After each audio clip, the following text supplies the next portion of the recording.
প্রিয় শিক্ষার্থী, নিশ্চয়ই যে তোমরা এই দুপুরে তোমাদের নিজ নিজ বাড়িতে বা বাসায় সবাই নিরাপদে আছো, সুস্থ আছো। তো আমরা সবাই জানি যে আমাদের এই করোনা পরিস্থিতির কারণে আমাদের শিক্ষা প্রতিষ্ঠান বন্ধ। তো যার কারণে আমাদের এই অনলাইন শিক্ষা কার্যক্রম, তো আমরা এই অনলাইন কার্যক্রমে আমরা বইয়ের আলোচনা করতে করতে আমরা প্রায় আজ আমাদের পদার্থবিজ্ঞান দ্বিতীয় পত্রের অষ্টম অধ্যায়, অর্থাৎ আধুনিক পদার্থবিজ্ঞানের সূচনা, এই অধ্যায়টি নিয়ে আমরা গতদিন আমরা সপ্তম অধ্যায় শেষ করেছি এবং একটি পরীক্ষাও নিয়ে নিয়েছি তোমাদের।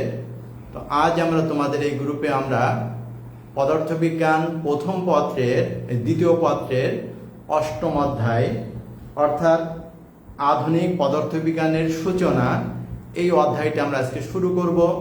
তো নিশ্চয়ই তোমরা এই অধ্যায়ের গুরুত্বপূর্ণ অংশগুলো অবশ্যই খাতায় লিখবে, একটু বোঝার চেষ্টা করবে এবং বাসায় আমার এই পড়াটা তোমরা বাসায় আবার পরে একটু দেখার চেষ্টা করবে এবং বইটা ভালো করে পড়ার চেষ্টা করবে। বইটা তোমার নিজে নিজে বাসায় বসে বইটা ভালো করে বোঝার চেষ্টা করবে। তো আমি দেখতে পাচ্ছি অনেকে জয়েন করেছো, যারা যুক্ত হয়েছে তাদেরকে স্বাগত জানাচ্ছি। আমি দেখছি হ্যাঁ মঞ্জা জয়েন করেছো, তোমাকেও স্বাগত জানাচ্ছি অনেকদিন পর। ওয়ালাইকুম আসসালাম। সোনিয়া আক্তার জয়েন করেছো, তোমাকেও স্বাগত জানাচ্ছি। দুজনকে তো দেখতে পাচ্ছি। তো থ্যাংক ইউ তোমাদের যারা যুক্ত হয়েছে। তো আমরা আজকে শুরু করি। তাহলে আজ আমরা শুরু করব পদার্থবিজ্ঞান দ্বিতীয় পত্রের অষ্টম অধ্যায়।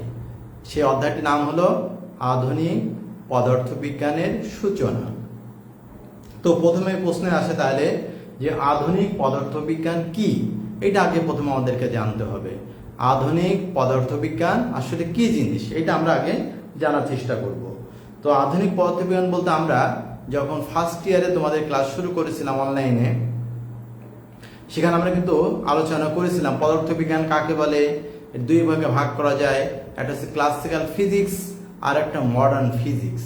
সেই মডার্ন ফিজিক্স হলো আধুনিক পদার্থবিজ্ঞান। তো সেই মডার্ন ফিজিক্সটা কি আমরা আলোচনা করি, সেটা হলো আমরা বলেছিলাম কি ক্লাসিক্যাল ফিজিক্স বা নিউটনিয়ান ফিজিক্স বা চিরায়ত পদার্থ বিজ্ঞান, এর বৈশিষ্ট্য হলো যে ক্লাসিক্যাল ফিজিক্স হচ্ছে কি যে বড় বস্তু নিয়ে আলোচনা করে, এদের বেগ হয় কম এবং এরা আলোর তরঙ্গ তত্ত্ব মেনে চলে। কারা বললাম আমরা বললাম এটা হচ্ছে কি ক্লাসিক্যাল ফিজিক্স বা নিউটনিয়ান ফিজিক্স বা চিরায়ত পদার্থ বিজ্ঞান, অথবা আমরা বলতে পারি বুড়োদের ফিজিক্স। সেই বুড়োদের ফিজিক্সের বৈশিষ্ট্য হলো কি বললাম, যে বস্তুটা হবে বড়, এদের বেগ কম এবং এরা আলোর তরঙ্গ তত্ত্ব মেনে চলে। আর একটা বলা যায় যে ক্লাসিক্যাল ফিজিক্স অনুযায়ী সবসময় এরা পরম থাকবে, ধ্রুব থাকবে, কোনো চেঞ্জ হবে না ক্লাসিক্যাল ফিজিক্স অনুসারে। কিন্তু আমরা যদি মডার্ন ফিজিক্স নিয়ে আলোচনা করি তাহলে আমরা বলবো কি যে এই মডার্ন ফিজিক্সের বৈশিষ্ট্য হলো যে পদার্থবিজ্ঞানে ক্ষুদ্র বস্তু মানে কেমন, আমি কি বলবো পেনের মতো এরকম ক্ষুদ্র না, এরকম না। কেমন হতে হবে, মাইক্রোস্কোপিক, ক্ষুদ্র, ইলেকট্রন প্রোটন এগুলো হচ্ছে ক্ষুদ্র, এরকম হতে হবে। এদের বেগ হতে হবে অনেক বেশি। কেমন বেশি, আলোর বেগের কাছাকাছি। বেগটা হতে হবে আলোর বেগের কাছাকাছি এবং আলোর কোয়ান্টাম তত্ত্ব মেনে চলবে। আলোর কোয়ান্টাম তত্ত্ব, ম্যাক্স প্লাঙ্কের কোয়ান্টাম তত্ত্ব মেনে চলবে। সেই ধরনের ফিজিক্সকে আমরা বলবো মডার্ন ফিজিক্স। আর মডার্ন ফিজিক্সের আরেকটা বৈশিষ্ট্য হলো যে এখানে কি যে পরস্পর সাপেক্ষে যখন গতিশীল হবে তখন সব পরিবর্তন হয়ে যাবে, কোনো কিছু পরম নাই। আধুনিক পদার্থবিজ্ঞান বাদে মহাবিশ্বে কোনো কিছুই পরম না, সবকিছু পরিবর্তনশীল, সবকিছু আপেক্ষিক, একটা সাপেক্ষে আরেকটা পরিবর্তনশীল। এই যে আমি দাঁড়িয়ে পড়াচ্ছি তোমাদের, এখন আমার যে দৈর্ঘ্য, মনে করো আমার দৈর্ঘ্য 5 ফিট বা 6 ফিট ধরলাম, আমার দৈর্ঘ্য 6 ফিট। আমরা যদি দৌড়ানো শুরু করে দেই আমার দৈর্ঘ্য কিন্তু তা থাকবে না, দৈর্ঘ্য কমে যাবে। সুতরাং আমার স্থির দৈর্ঘ্য এবং আমার গতিশীল দৈর্ঘ্য এক হবে না। এটা হচ্ছে মডার্ন ফিজিক্স। পরিবর্তন হয়ে যাবে, ভর পরিবর্তন হয়ে যাবে, ভর বৃদ্ধি পাবে, সময় বৃদ্ধি পাবে। সুতরাং আমরা বলতে পারি কি যে মডার্ন ফিজিক্স অনুযায়ী বা আধুনিক পদার্থবিজ্ঞান মতে মহাবিশ্বের, তোমরা লিখে রাখতে পারো, মহাবিশ্বের কোনো কিছু ধ্রুব না, সবকিছু পরিবর্তনশীল বা আপেক্ষিক, একটার সাপেক্ষে একটা পরিবর্তনশীল বা আপেক্ষিক।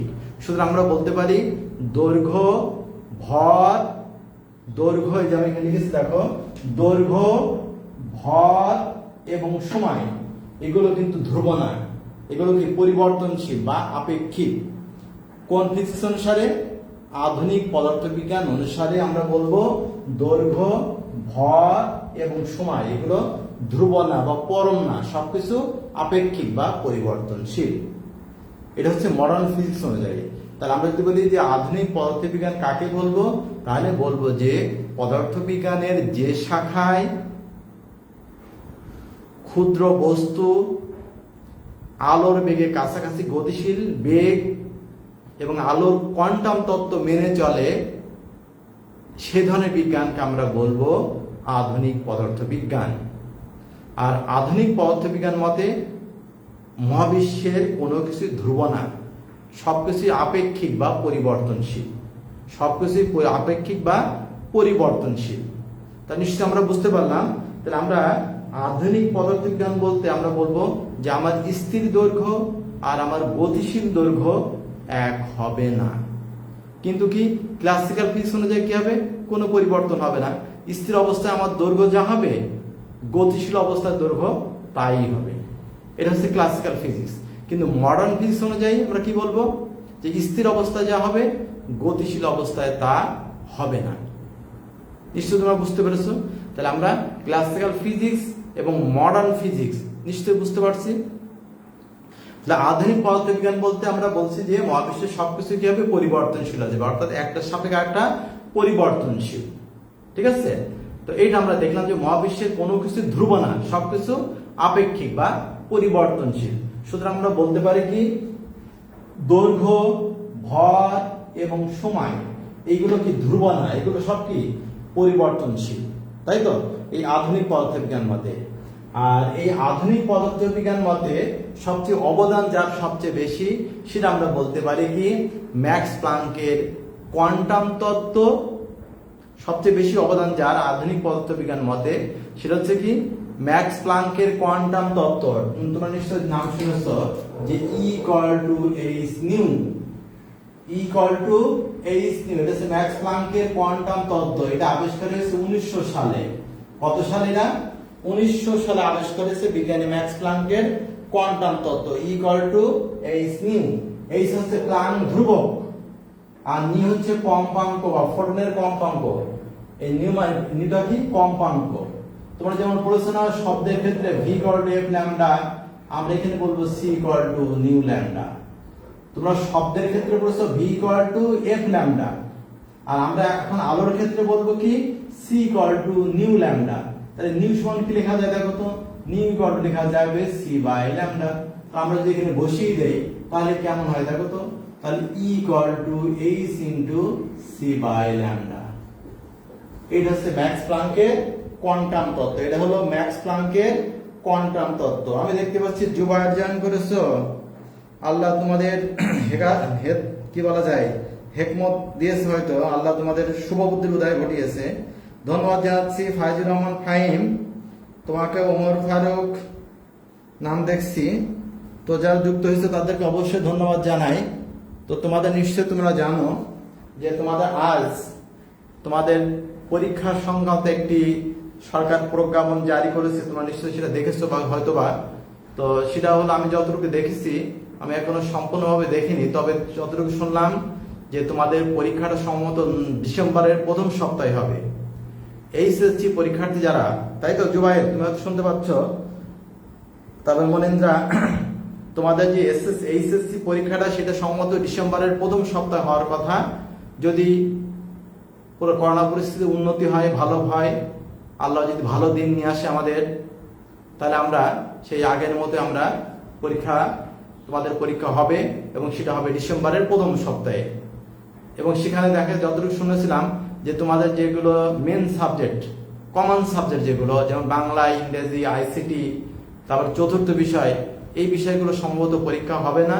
তোমাদের মেন সাবজেক্ট যেগুলো ফিজিক্স, কেমিস্ট্রি, এই ধরনের সাবজেক্টগুলো মোট সম্ভবত 150 মার্কের একটা পরীক্ষা হবে, বা এরকম একটা সম্ভবত তোমাদের চিন্তা ভাবনা চলছে। তো পরীক্ষাটা হবে তোমাদের ডিসেম্বরে, ঈদের পরে হয়তো তোমাদের ফর্ম ফিল আপ শুরু হবে। এবং তোমাদের অ্যাসাইনমেন্টের একটা বিষয় আছে যেটা তোমাদের খুবই গুরুত্বপূর্ণ। অ্যাসাইনমেন্টের একটা বিষয় আছে 26 তারিখ থেকে, সম্ভবত এই মাসের 26 তারিখ থেকে তোমাদের অ্যাসাইনমেন্ট জমা দিতে হবে বিষয় ভিত্তিক, সেটা মনে হয় আলোচনা হয়েছে। সম্ভবত 26 তারিখ থেকে তোমাদের এই অ্যাসাইনমেন্টের বিষয়টা জানা যাবে। তো আশা করি, যেহেতু আমি তোমাদের ক্লাসগুলো করিয়েছি, আমি এটুকু বলতে পারি যে তোমাদের যেহেতু পড়া আছে, তোমাদের সমস্যা হয়তো বা হবে না। যেহেতু আমার ক্লাসগুলো তোমরা যদি ফলো করো, গত যে ক্লাসগুলো নিয়েছি, তোমাদের নিশ্চয়ই সেগুলো আর সমস্যা আসবে না। আশা করি এগুলো যদি ফলো করো তোমরা অ্যাসাইনমেন্টগুলো ভালো করতে পারবে। এবং সেখানে সরকার একটি নির্দেশনা দিয়েছে যে শিক্ষা প্রতিষ্ঠান এবং বিষয়ভিত্তিক শিক্ষক সেই অ্যাসাইনমেন্টটি যথাযথভাবে মূল্যায়ন করবে এবং সেখানে কোনো দুর্নীতির কোনো আশ্রয় নেওয়া যাবে না, এটা কিন্তু বারবার করে বলে দিয়েছে। সুতরাং সে বিষয়টি তোমরা খুবই সচেতন থাকবে। কিভাবে লিখতে হবে না হবে আমরা এগুলো জানিয়ে দেব, যদি আমাদের কাছে জানাও বা আমরা তথ্য পাওয়া মাত্র তোমাদেরকে এই বিষয়টি শেয়ার করব। তোমরা বা অবশ্যই আমাদেরকে জেনে নেবে কিভাবে লিখতে হবে, কারণ অ্যাসাইনমেন্টটি কিন্তু খুবই গুরুত্বপূর্ণ হবে তোমাদের জন্য। সুতরাং এই বিষয়টি তোমরা খেয়াল রাখবে যে অ্যাসাইনমেন্টটা কিভাবে লিখতে হবে, কিভাবে আমাদেরকে জমা দিতে হবে, কেমনভাবে লিখতে হবে, যে নকল করে লেখা যাবে না, নিজের ভিতরে সৃজনশীলভাবে লিখতে হবে, সেই বিষয়গুলো খেয়াল রাখতে হবে। তো সেগুলো তোমরা নিশ্চয়ই আমরা ঈদের পরে জানতে পারবো আরো বিষয়। তো তোমরা এই বিষয়টি খেয়াল রাখবে। তো আমরা এখন একটি ক্লাসে যাই। তাহলে আমরা শুরু করছিলাম কি, যে আধুনিক পদার্থবিজ্ঞানের সূচনা। আমরা এতক্ষণ ধরে বললাম যে আধুনিক পদার্থবিজ্ঞান কাকে বলে, সেটা কিন্তু আমরা আলোচনা করলাম। তো আমরা বললাম যে আধুনিক পদার্থবিজ্ঞান মতে মহাবিশ্বের কোনো কিছুই ধ্রুব না, সবকিছু কি পরিবর্তনশীল, বা একটা সাপেক্ষে আরেকটা পরিবর্তনশীল বা আপেক্ষিক। যেন আমরা বললাম এই আধুনিক পদার্থবিজ্ঞান মতে দৈর্ঘ্য, ভর এবং সময় এগুলো ধ্রুব না, এগুলো সব কি পরিবর্তনশীল, ভেরিয়েবল, সবকিছু পরিবর্তনশীল বা আপেক্ষিক। আর এটাকে বলা হয় আপেক্ষিকতা। কি বলা হয়? আপেক্ষিকতা, যা আবিষ্কার করেছে বিজ্ঞানী আইনস্টাইন। আমি পরে সেটা আসছি। তো আমরা বললাম কি, এই আধুনিক পদার্থবিজ্ঞানের মেন অবদান কার কার বললাম? ম্যাক্স প্লাঙ্কের কোয়ান্টাম তত্ত্ব, E=h new, E=h new. New হচ্ছে কম্পাঙ্ক, ই হচ্ছে ফোটন বা আলোর শক্তি, ফোটন মানে হলো আলো। তাহলে ম্যাক্স প্লাঙ্কের কোয়ান্টাম তত্ত্ব বলছে যে আলো ঝাঁকঝাঁক, গুচ্ছ গুচ্ছ আকারে বা প্যাকেট আকারে নির্গত হয়, আর এইগুলোকে বলা হয় কোয়ান্টা বা ফোটন। এইগুলোকে আমরা কি বলবো? কোয়ান্টা বা ফোটন। আর প্রতিটি ফোটনের শক্তি হবে তার কম্পাঙ্কের সমানুপাতিক। প্রতিটি ফোটনের শক্তি, যে ফোটনের শক্তি হবে তার কম্পাঙ্কের সমানুপাতিক, বা E=h নিউ। আরো লেখা যায় h ইনটু কি লেখা যায়? c/λ। এইটা হচ্ছে ম্যাক্স প্লাঙ্কের কোয়ান্টাম তত্ত্ব, তাই না? এটা আবিষ্কার হয়েছে 1900 সালে। 1900 সালে এটা আবিষ্কার হয়েছে। তো দেখো, যার তরঙ্গদৈর্ঘ্য বেশি তার শক্তি কিন্তু কম। লাল আলোর তরঙ্গদৈর্ঘ্য বেশি, তাহলে লাল আলোর শক্তি কম। বেগুনি আলোর তরঙ্গদৈর্ঘ্য কম, তাহলে বেগুনি আলোর শক্তি বেশি। এক্স রশ্মি, গামা রশ্মি, অতি বেগুনি রশ্মি, এদের তরঙ্গদৈর্ঘ্য খুবই ক্ষুদ্র, তাহলে শক্তি কি হবে? অনেক বেশি। তাহলে যে আলোর তরঙ্গদৈর্ঘ্য যত ক্ষুদ্র তার শক্তি হবে তত বেশি। এইটা হচ্ছে সেই ফোটনের শক্তি বা আলোর শক্তি। এটা আবিষ্কার করেছে এটা বিজ্ঞানী ম্যাক্স প্লাঙ্ক, তাই তো? বিজ্ঞানী ম্যাক্স প্লাঙ্ক। আচ্ছা, আধুনিক পদার্থের আরেকটা অবদান হচ্ছে কার? আইনস্টাইনের কোয়ান্টাম তত্ত্ব। কি বলে? আইনস্টাইন হচ্ছে কি ভর শক্তি সমীকরণ। আইনস্টাইনের ভর শক্তি সমীকরণ, সেটা তোমরা নিশ্চয়ই জানো, E=mc²। এটা আইনস্টাইনের ভর শক্তি সমীকরণ। এটা বলা হয় ঊনবিংশ শতাব্দীর শ্রেষ্ঠ আবিষ্কার বলা হয়। এটাকে বলা হয় ঊনবিংশ শতাব্দীর শ্রেষ্ঠ আবিষ্কার, E=mc²। অর্থাৎ কোনো কিছুর ভর যদি জানা যায়, সেটা তো আলোর বেগ, তাই না? সি মান আমরা জানি 3 × 10⁸। সির মান হলো কত আমরা জানি? c কত? 3 3 গুণ 10 to the power 8 metre per second আলোর বেগ, তাই না? 3 গুণ 10 to the power 8 metre per second. তো আলোর বেগের মান আমরা জানি, তাহলে যদি ভর জানতে পারি তাহলে তাকে আমরা শক্তিতে রূপান্তর করতে পারি। এখন যদি বলা হয় যে 1 গ্রাম ইউরেনিয়ামের শক্তি কত, ইউরেনিয়ামের ভর, 1 গ্রাম ইউরেনিয়ামের ভর যদি আমরা জানতে পারি তাহলে C1 তো আমরা জানি, তাহলে শক্তি বের করতে পারবো। অর্থাৎ এখানে কেমন ভর হতে হবে, আমরা বললাম ক্ষুদ্র। কেমন ক্ষুদ্র? মাইক্রোস্কোপিক। এরকম যদি ভর জানা যায় তবে তাকে আমরা কি করতে পারি, শক্তিতে রূপান্তর করতে পারি। এটাকে বলা হয় ভর শক্তি সমীকরণ। কি শক্তি সমীকরণ? ভর শক্তি সমীকরণ। এটা হচ্ছে আইনস্টাইন, বিজ্ঞানী আইনস্টাইনের ভর শক্তি সমীকরণ। আরো আছে, যেমন বলা হয় ডিরাক তত্ত্ব, তারপর দ্বিবর্গী তরঙ্গ দৈর্ঘ্য, হাইজেনবার্গের অনিশ্চয়তা নীতি, সবগুলোই কিন্তু আধুনিক পদার্থবিজ্ঞান। এবং আমরা এই অধ্যায়ে সেগুলো আলোচনা পরপর আমরা আলোচনা করব। তো নিশ্চয়ই এগুলো বুঝতে পেরেছ। তাহলে আমরা আধুনিক পদার্থবিজ্ঞান আর মডার্ন ক্লাসিক্যাল ফিজিক্স সম্পর্কে আমরা বললাম। এখন একটা বিষয় আমরা জানতে চাই, সেটা হচ্ছে কি, দেখো, তাহলে আমরা আধুনিক পদার্থবিজ্ঞানের মধ্যে বললাম কি, দৈর্ঘ্য, ভর এবং সময় এইগুলো ধ্রুব না, এগুলো হচ্ছে পরিবর্তনশীল বা আপেক্ষিক। আর এটাকে বলা হয় আপেক্ষিকতা। এটা আবিষ্কার করেছে কিটা, এটা বলে রিলেটিভিটি থিওরি, ওই যে E=mc²। এটাকে বলা হয় রিলেটিভিটি থিওরি। এটা আবিষ্কার করেছে কিটা, বিজ্ঞানী আইনস্টাইন। যে মহাবিশ্বের কোনো কিছুই ধ্রুব না, সকল কিছুই পরিবর্তনশীল বা আপেক্ষিক, একটা সাপেক্ষে একটা পরিবর্তনশীল। এটাকে বলা হয় আপেক্ষিকতা। এটাকে আমরা কি বলবো, আপেক্ষিকতা। এখন আমাদের এই প্রসঙ্গ কাঠামো সম্পর্কে জানতে হবে। তোমরা দেখতে পাচ্ছ ছবিটা, এটার নাম হচ্ছে প্রসঙ্গ কাঠামো। তোমরা একটা খাতায় লিখে নাও, প্রসঙ্গ কাঠামো। প্রসঙ্গ কাঠামো কাকে বলে? এটা হচ্ছে এস কাঠামো, এটা হচ্ছে এস ড্যাশ কাঠামো। এটা এস, এটা হলো এস ড্যাশ। এটা হচ্ছে ত্রিমাত্রিক, এক্স অক্ষ, ওয়াই অক্ষ, জেড অক্ষ, তাই না? এই কাঠামোর সাপেক্ষে এই কাঠামোটা ভি বেগে গতিশীল। এই কাঠামোর সাপেক্ষে এই কাঠামোটা ভি বেগে গতিশীল। তো তোমরা লিখে নাও প্রসঙ্গ কাঠামো কাকে বলে, লিখে নাও। আমি বলছি প্রসঙ্গ কাঠামো, তোমরা লিখে নাও। প্রসঙ্গ কাঠামো কাকে বলে আমি বলছি, তোমরা লিখে নাও। প্রসঙ্গ কাঠামো, প্রসঙ্গ কাঠামো কাকে বলে একটু খাতায় বের করো তোমরা, আমি বলে দিই। প্রসঙ্গ কাঠামো,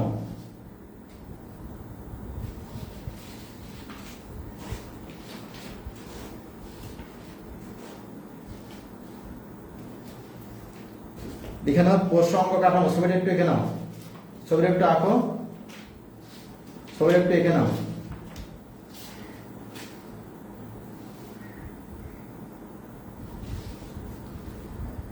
দেখো, কোন বস্তুর গতি বর্ণনা করার জন্য প্রসঙ্গ কাঠামো, কোন বস্তুর গতি বর্ণনা করার জন্য, কোন বস্তুর গতি বর্ণনা করার জন্য যে ত্রিমাত্রিক স্থানাঙ্ক ব্যবস্থা, যে ত্রিমাত্রিক স্থানাঙ্ক ব্যবস্থা, যে ত্রিমাত্রিক স্থানাঙ্ক ব্যবস্থা বিবেচনা করা হয়, যে ত্রিমাত্রিক স্থানাঙ্ক ব্যবস্থা বিবেচনা করা হয় তাকে আমরা বলবো প্রসঙ্গ কাঠামো।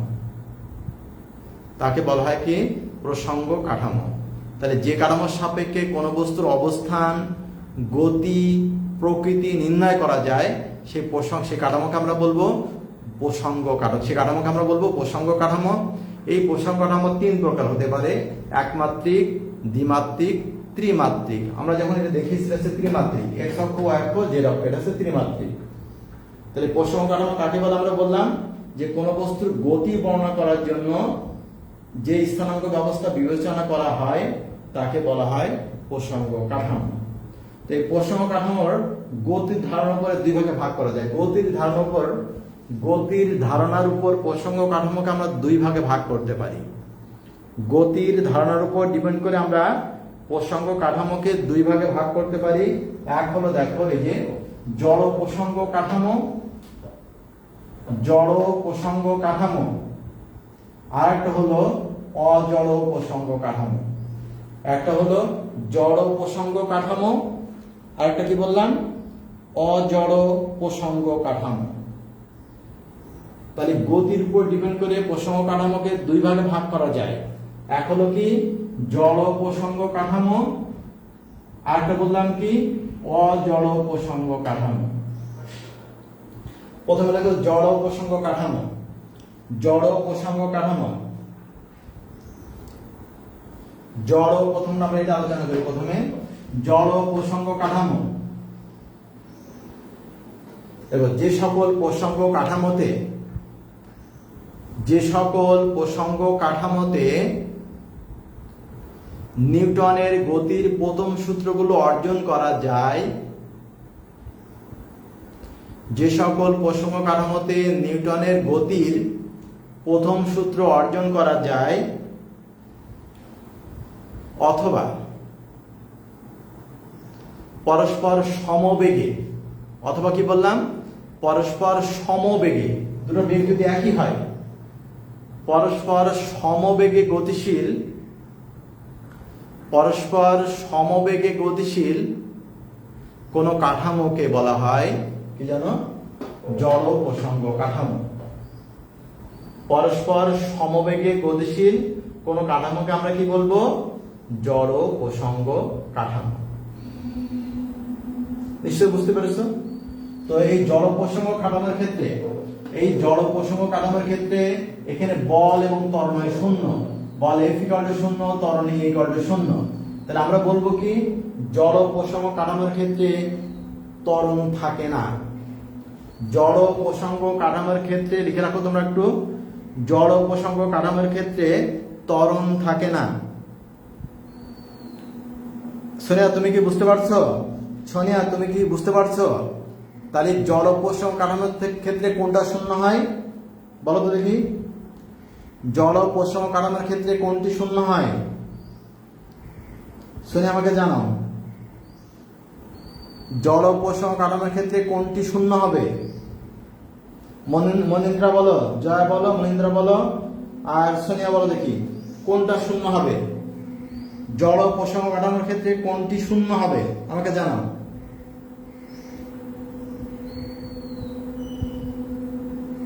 ও ফাউজিয়া তুমি যেমন করেছো, আচ্ছা হ্যাঁ, তো ফাউজিয়া বলো দেখি, ফাউজিয়া বলো জড় প্রসঙ্গ কাঠামোর ক্ষেত্রে কোনটি শূন্য, কোনটি শূন্য বলো আমাকে।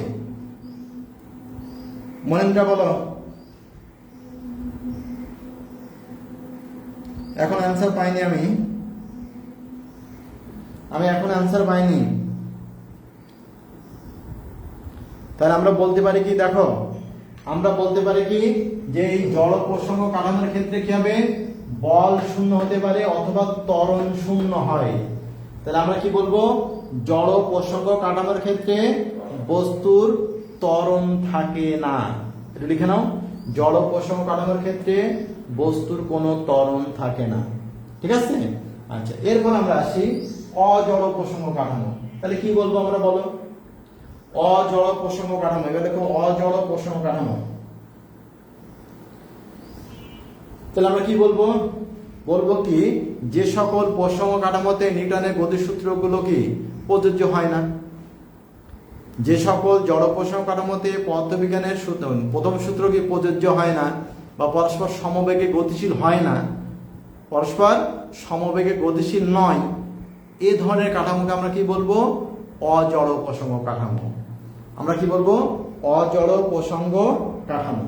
তাহলে অজড় প্রসঙ্গ কাঠামো আমরা কাকে বলবো, যে কাঠামোতে নিউটনের গতির প্রথম সূত্র প্রযোজ্য হয় না, নিউটনের গতির প্রথম সূত্র প্রযোজ্য হয় না, এবং আরেকটা বললাম কি পরস্পর সমবেগে গতিশীল হবে না, ত্বরণ থাকবে। পরস্পর সমবেগে গতিশীল হবে না, ত্বরণ থাকবে, নিউটনের গতির প্রথম সূত্র প্রযোজ্য হয় না, সে সকল কাঠামোকে আমরা বলবো কি অজড় প্রসঙ্গ কাঠামো। নিশ্চয় তোমরা বুঝতে পেরেছো? নিশ্চয় ক্লিয়ার হয়েছে? তাহলে আমরা অজড় প্রসঙ্গ কাঠামো বুঝলাম যে কাঠামোতে পরস্পর নিউটনের গতির প্রথম সূত্রগুলো থাকে না, ঠিক থাকে না। তারপর কি বললাম, যে সমবেগে গতিশীল হয় না। তারপর কি বললাম, ত্বরণ শূন্য হবে না। ত্বরণ কি হবে না বলো? শূন্য হবে না। সে সকল কাঠামোকে আমরা কি বলবো? সে সকল কাঠামোকে আমরা কি বলবো? অজড় প্রসঙ্গ কাঠামো। নিশ্চয় তোমরা ক্লিয়ার হয়েছো? নিশ্চয় তোমরা বুঝতে পেরেছো? তাহলে আমরা জড় কাঠামো কাকে বলে, অজড় প্রসঙ্গ কাঠামো কাকে বলে, এটা আমরা নিশ্চয়ই বুঝতে পারলাম। এখন আমি তোমাদের একটা বাড়ির কাজ দিচ্ছি, এটা একটু পড়ে আসবে। তোমাদের বাড়ির কাজ লিখে নাও। 1 নম্বর হলো, লেখো, লিখে নাও বাড়ির কাজ। দৈর্ঘ্য, ভর, 3 নম্বর সময়।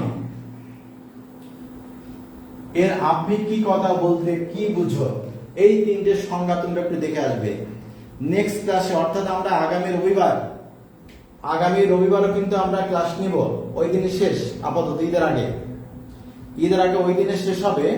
তো আমরা তাহলে কি বললাম, যে তোমাদের বাড়ির কাজ হলো দৈর্ঘ্য, ভর এবং সময় এর আপেক্ষিকতা বলতে কি বুঝো? দৈর্ঘ্যের আপেক্ষিকতা কি, ভরের আপেক্ষিকতা কি এবং সময়ের আপেক্ষিকতা কি বলতে কি বুঝো, এটা আমাকে বলতে হবে। ঠিক আছে? এইটা হচ্ছে তোমাদের বাড়ির কাজ। আমরা আগামী রবিবার এটা আলোচনা করব। তো আমরা আজকে এতক্ষণ ধরে যে ক্লাসের কথা বললাম, তোমরা নিশ্চয়ই যে আলোচনা করলাম, তোমরা নিশ্চয়ই বোঝার চেষ্টা করেছো। পাশাপাশি তোমরা বাসায় যদি বইটা, তোমাদের যে অরিজিনাল যে বইটা যদি ভালো করে দেখো, তাহলে আমার মনে হয় আরো বুঝতে সুবিধা হবে। তা আজকে যে পাঠ আলোচনাগুলো হলো, তোমরা অবশ্যই বাসায় দেখলে তোমাদের বুঝতে একটু সুবিধা হবে, তোমাদের মনেও থাকবে বিষয়টা। তো এইটা, আর আগামী দিন আমরা যেটা বললাম, এই দৈর্ঘ্য, ভর এবং সময়ের আপেক্ষিকতা কাকে বলে, এই বিষয়টা আমাকে বলতে হবে। তো এটা খেয়াল করবে। পাশাপাশি তোমাদের যে নতুন যে অ্যাসাইনমেন্টের একটা বিষয় আসছে সামনে, সেটাও খেয়াল রাখতে হবে যে হয়তো বা 26 তারিখ সম্মত, 26 বা 27 তারিখ থেকে তোমাদের অ্যাসাইনমেন্টের কার্যক্রম শুরু হবে। বিশেষ করে দ্বিতীয় বর্ষের যারা এবার পরীক্ষার্থী, তাদের জন্য কিন্তু এই বিষয়টি খুবই গুরুত্বপূর্ণ। তোমাদের এই অধ্যায়টি নিশ্চয়ই থাকবে। সেকেন্ড পেপারের এই যে 8ম অধ্যায়, এটা কিন্তু নিশ্চয়ই থাকবে তোমাদের। সুতরাং তোমাদের জন্য একটু ভালো হবে। আর অ্যাসাইনমেন্ট থাকবে, পাশাপাশি তোমাদের যে বাংলা, ইংরেজি, আইসিটি এগুলো পরীক্ষা হবে না, কিন্তু এর অ্যাসাইনমেন্ট তোমাদের থাকবে। তো এইগুলো খেয়াল রাখতে হবে। তো এখন এই করোনার সময়ে তোমরা নিশ্চয়ই বাসায় বাইরে বেশি ঘোরাঘুরি করবে না, সবাই বাসা থাকার চেষ্টা করবে। বাসায় যারা মুরব্বী আছে, যারা বয়োজ্যেষ্ঠ আছে, তাদের দিকে একটু খেয়াল করবে।